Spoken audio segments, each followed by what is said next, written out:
So facilitation hand is going to be on the sternum, so not too high and not too low because there's tissue here. So here in the middle, okay, and we want to make this relaxed. So we don't want to do this, okay, and it's about what's happening on this side of the hip, this pelvis and this hip. We're dissociating, okay. So we are going to elongate on the weight-bearing side, which is going to look like this. It doesn't look like this. Okay, there's no weight bearing there. So here, we're going to elongate. Now, I am moving my body with her so that there's support, but I don't want to do this, okay? And I don't want to pull. So I'm going to be here, and we're going to elongate. Okay, so this is a guiding hand. This hand just says, I need you to go this way. It's just a direction. It's not a pusher. It has to do with this first. So this tells the body elongation, then over, okay? The other piece that we have to remember is that we elongate the whole entire time. Okay, so come on back up to long sit. Okay, so we elongate the whole time. If I stop right here and let her crash, then I'm going to push, okay? And then that's too much pressure. So it's elongated the whole time and then over, okay? So I'm here at the shoulder. If I'm at the hip, this has nothing to do with it, because it's really what's happening in that upper part of the body. Okay, so if we come through here, and we're on our side. So we have to make sure that that arm is untucked, okay? If it's here, it's going to block her every time we go to turn. Okay? So we're going to tuck, okay? Now there's a couple different ways that we can do this. The first one, because I don't want everybody to start lifting, okay, is we're going to take that top hand, again, facilitating hand on that trunk, okay? So the weight bearing is going to be, or the elongation piece is going to be along this side, elongation. So I have to make sure we're elongating. No. Elongating on that side. Elongating. That, all I did was guide.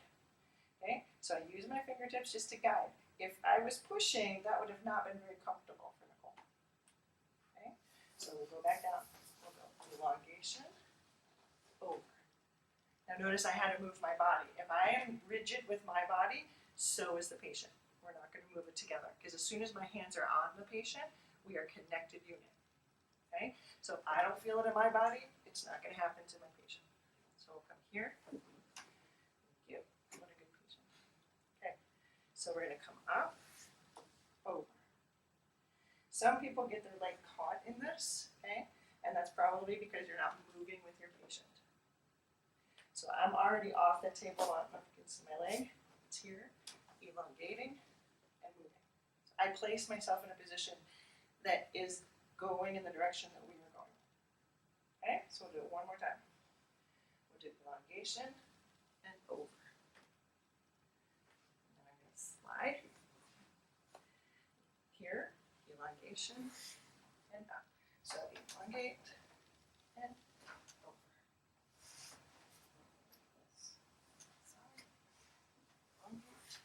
Okay, so we're going to do long sit to 4 points. So our patient was very nice to already bend. If we don't have that leg bent, go ahead and straighten it back up again, then I don't know where I'm going with it. I'm going to end up being prone again. Okay, so I have to make sure that we know that we're going to do some weight bearing and weight shifting over that hip. Okay, so we're going to go on to hands and knees, the same exact hand position for facilitation. We're going to elongate, again, not lift. Okay, elongate, and then instead of being on my shoulder, because that's not the direction I want, I need this hips to come in.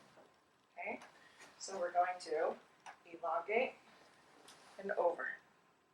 Okay, so at first with facilitation, we do proximal, so I might have to be actually here. Okay, and then as she gets better and better, I can come around. Now, some people might need a little bit more toward the oblique, but be careful not to dig into the oblique, because now you're not facilitating, now you're pulling and pushing. So always keep your fingertips off if we're going to be off that side. Okay, and I might even use my whole hand to get that proprioceptive cueing. Okay, so come on back to sitting.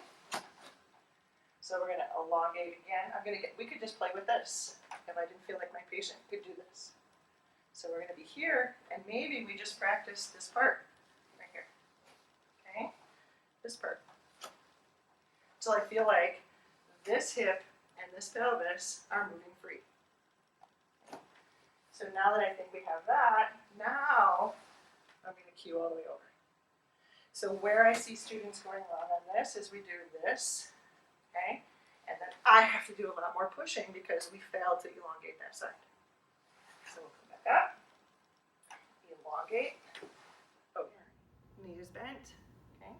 Elongating and over. Okay, and then to come back, we're gonna do the same thing. I'm gonna elongate, okay? And we're gonna elongate and over. So to come back over, elongate. Okay, I'm elongating on this weight bearing side right here. If I don't elongate and I just kind of let go, she's going to go punk.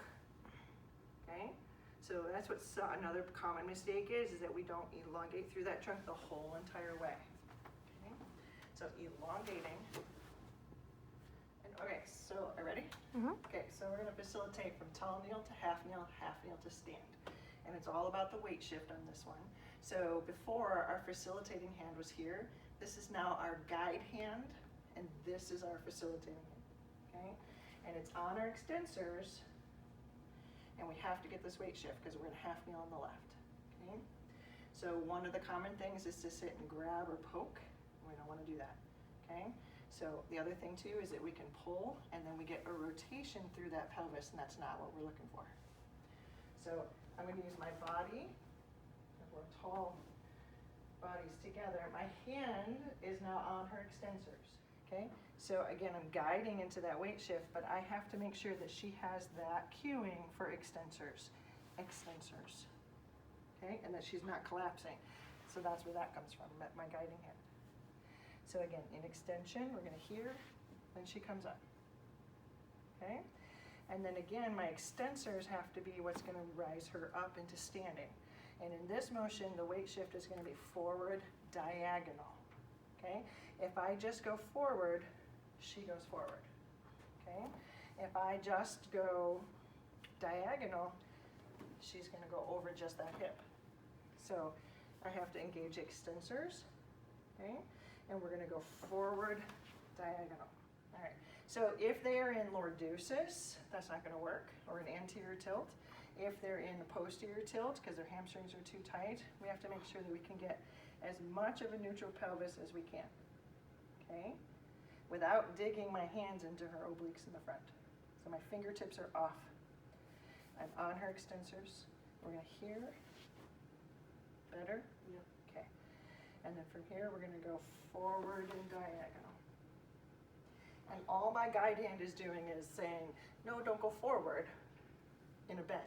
It's this, okay? And we can have our patient come back down, reaching up for a chair, reaching up for the sky or the ceiling, reaching up to grab up onto the couch, both hands, okay? So we're gonna be here, okay? And we're gonna go lateral weight shift into half kneel. And then we're gonna reach for the sky. 1, 2, 3, and up.